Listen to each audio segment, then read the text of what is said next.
Train ఉంది, ప్రతి facility ఉంది, ఎన్నో ఎకరాల గవర్నమెంట్ భూములు అవైలబుల్ ఉన్నాయి, ఆల్రెడీ ఎడ్యుకేషనల్ హబ్గా ఉంది. కాబట్టి అక్కడ ఎవరైనా సరే స్పోర్ట్స్కి వెళ్ళాలంటే పంజాబ్ వెళ్ళాలి, కానీ దేశంలో ప్రతి ఒక్కరు కూడా హైదరాబాద్ నుంచి కామారెడ్డికి వచ్చే పరిస్థితికి రావాలి, విస్తరించాలనే ఆలోచనతోని ఒక ఆలోచన ప్రయోగం చేస్తూ ఉన్నాం. దీనికి రాష్ట్ర కేంద్ర ప్రభుత్వాలు సహకరిస్తున్నాయి.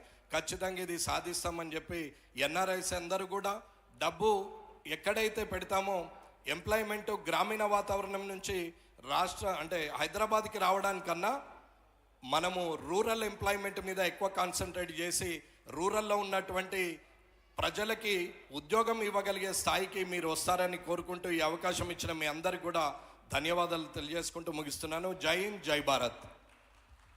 థ్యాంక్ యూ సో మచ్ అన్న. ఎన్ఆర్ఐస్ నిజంగా చాలా ఇంట్రెస్ట్ ఉంటామండి.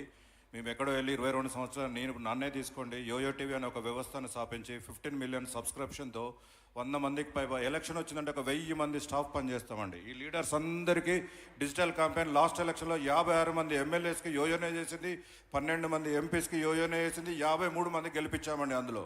సో సగర్వంగా చెప్తున్నాం మేము యోయో అనేది ఎన్ఆర్ఐవే కావచ్చు, బట్ ఇక్కడ ఉండి మేము క్రియాశీలక రోల్ పోషించదలుచుకున్నాము. ఆ పాత్రలోనే నేను ఫ్రమ్ హన్మకొండ నుంచి అండి. గవర్నమెంట్ కూడా ఒక రిక్వెస్ట్ అండి, ఎన్ఆర్ఐస్ తరఫున ఓన్లీ హైదరాబాద్ కోకపేట ఒకటే కాదండి తెలంగాణ అంటే. నేను కనీసం ఏదైనా 40 సంవత్సరాల క్రితం ఉన్న ఓటలే ఇంకా వరంగల్ ఉందండి. తెల్లాలేస్తే 300 ఎకరాలు 300 కోట్లు సెంట్రల్ గవర్నమెంట్ అంటారు, మరి ఆ ఫండ్ ఎక్కడికి పోతుందో ఎవరికి తెలియదు.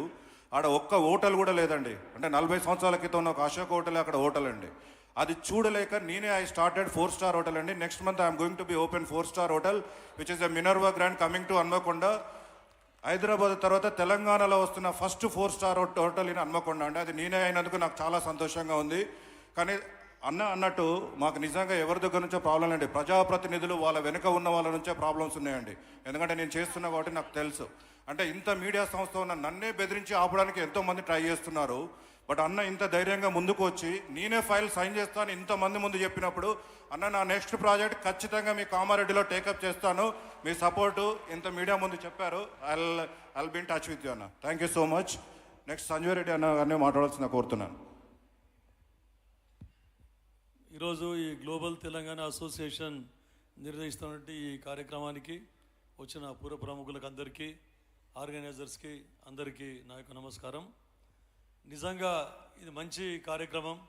ఎందుకంటే మన తెలంగాణ ఉనికిని, తెలంగాణ ఏవైతే కల్చరల్ యాక్టివిటీస్ కానీ తెలంగాణ సంస్కృతిని కానీ మొత్తము వివిధ దేశాలకు వ్యాపించినందుకు మన విశ్వ గారికి, ముఖ్యంగా ఫౌండర్ ఎవరైతే ఉన్నారో వారికి అందరికీ, తర్వాత మల్లారెడ్డి గారికి నేను అభినందిస్తూ ఉన్నాను. తర్వాత మా ఎమ్మెల్యే గారు చెప్పినట్టు కామారెడ్డి ఎమ్మెల్యే, అది వారిది హైవే మీద ఉన్నది. నిజంగా చెప్పాలంటే so many NGOs, they are doing so many programs in my constituency which is remote. Narayan Khed అనేది మారుమూల ప్రాంతం, border of Maharashtra and Karnataka.